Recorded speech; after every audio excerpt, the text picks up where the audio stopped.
Hello, everyone, and welcome back to our podcast. Today's episode is going to be extra fun because we'll be speaking spontaneously after seeing a flashcard. This will help you improve your English speaking skills on the spot. Ricky, are you excited to get started? Absolutely, Raizel. Speaking on the spot really challenges you to think quickly and use new words.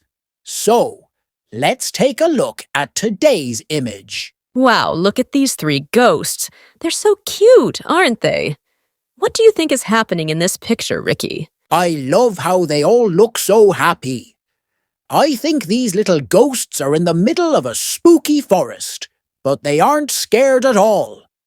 Instead, it looks like they're having a fun time, maybe telling ghost jokes to each other. What do you think? Yeah, I can imagine them laughing and having a good time. Even though the forest looks a little dark and creepy, the pumpkins and lanterns give the scene a nice, cozy feeling.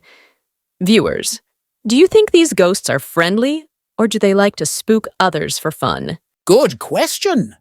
And speaking of the lanterns, they really help to light up the scene, don't they?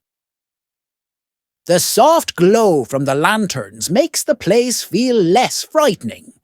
To light up means to make something brighter or more cheerful. Like in this image, the lanterns are lighting up the forest. What else do you think the lanterns add to this scene, Raizel? That's true. The lanterns are really important here. They help brighten up the dark scene, and without them, it might be too spooky. I also love how the pumpkins are scattered all around the ground. Pumpkins remind me of fall and Halloween. What about you, Ricky? Why do you think there are so many pumpkins in the forest? I think the pumpkins are part of a Halloween party the ghosts are planning. Maybe they're going to carve them into jack-o'-lanterns later. A jack-o'-lantern is a pumpkin with a face carved into it, usually with a candle inside to make it glow. It's a Halloween tradition.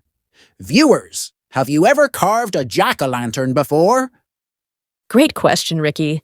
I think the ghosts are definitely getting ready for some Halloween fun. And speaking of the ghosts, don't they look adorable? They're all different sizes, which makes them even cuter. The biggest one on the right seems to be the leader, don't you think? Maybe he's telling a story or giving directions to the others. Yes. The leader ghost seems to be in charge of whatever fun adventure they're about to have. The middle ghost looks like the youngest. Maybe it's his first Halloween, and he's learning from the others. What do you think the smallest ghost might be saying right now, Raizel? Good question. Maybe he's asking, what's next? Or, where are we going? I imagine he's really excited, but also a little unsure about what's happening. What about you, viewers? What do you think the smallest ghost is thinking or saying? I like that. It's fun to use our imagination to guess what's going on. And speaking of imagination, look at how the wind is blowing the leaves around in the forest. The leaves add some movement to the picture, don't they? The wind is probably whipping up the leaves, making the scene more dynamic. I agree. The wind definitely adds a little more excitement to the scene. It feels like something magical could happen at any moment. And viewers, if you were in this spooky forest with these ghosts, what would you do? Would you join them or run away? I think I'd definitely stay and join the party. These ghosts seem way too friendly to run away from. Plus, it looks like they're about to have a great time. And don't forget, the lanterns and pumpkins make the whole place feel festive rather than scary. Absolutely. And remember, when you practice speaking about images like this, it helps you think in English and use new vocabulary. It's a great way to improve your speaking skills, so don't be afraid to try and describe what's happening in your own words. That's right. Speaking English is all about practice. And the more you do it, the more confident you'll become. Even if you make mistakes, the important thing is to keep trying. Just like these little ghosts, who aren't scared of having fun in the spooky forest. Exactly. So, before we wrap up, let's do a quick recap. Today, we talked about a cute scene with 3 ghosts having fun in a forest. We used vocabulary like spooky, light up, and whip up, as well as phrases like in charge and blow. We also imagined what the ghosts might be doing and saying. Now it's your turn, viewers. Use the vocabulary we talked about and try describing the scene in your own words in the comments. Yes. Remember, every time you practice, whether it's through a conversation, describing a picture, or using new words, you're getting one step closer to mastering English. It's all about the journey, and you're doing great. Exactly. Don't forget, learning a language is like building a muscle.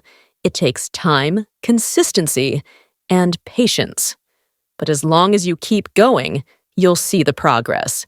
Celebrate every little achievement, no matter how small it seems. And always stay positive.